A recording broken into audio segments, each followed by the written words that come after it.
In some images, the main thing we want to convey is the texture of a subject. This could be the smoothness of water, the roughness of a tree's bark, or the contrast between smooth and rough when shooting rocks, stones, or other surfaces. So how do we do this effectively? The first thing to think about is what equipment you'll use. You can use pretty much any camera, from the one on a smartphone through to a compact, a mirrorless camera, or a DSLR. If you plan on focusing closely to your subject to isolate its texture from the rest of the scene, you'll need to make sure that the lens you're using is actually capable of doing this. Macro lenses are ideal for this, and as fixed length lenses designed for close-up shooting, they'll likely give you better results than other optics. That's not to say you can't use other lenses, however, and you can even get decent results from a standard kit lens, providing your camera settings and technique are sound. If you want to shoot closely with a compact camera, check to see whether it needs to be put into a macro mode first, as this will help you to focus closely to the subject. You may have the option to adjust the fine detail, clarity, or sharpness on your camera, and all of these can help to define the texture in your scene. You may not want to set these too high to avoid any artifacts, although increasing them a little can give you more dynamic results straight out of the camera. Shooting raw images is also a good idea, as you can adjust these things with greater care later, but it's helpful to see these effects as you shoot.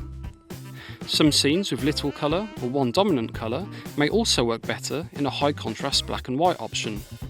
Here, by removing colour, more focus will be placed on the contrast in the scene and the structure of the subject.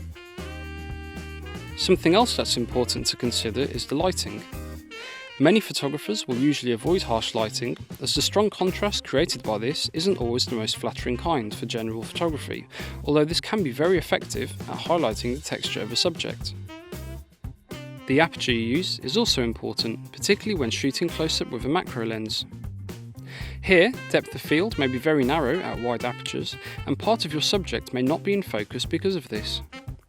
You may need to close the aperture down a fair way for depth of field to be sufficient throughout the whole frame, but your shutter speed will fall as you do this.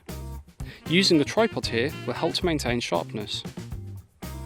Shooting at an angle to the subject will also create shallow depth of field here, and although this can be used creatively, it may not be what you want if you're looking to highlight a subject's texture.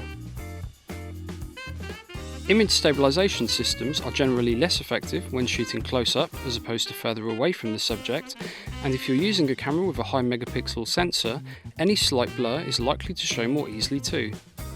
Again, use a tripod if you can to get your camera as stable as possible, or zoom into your images once you've captured them to make sure you've captured your subject sharply.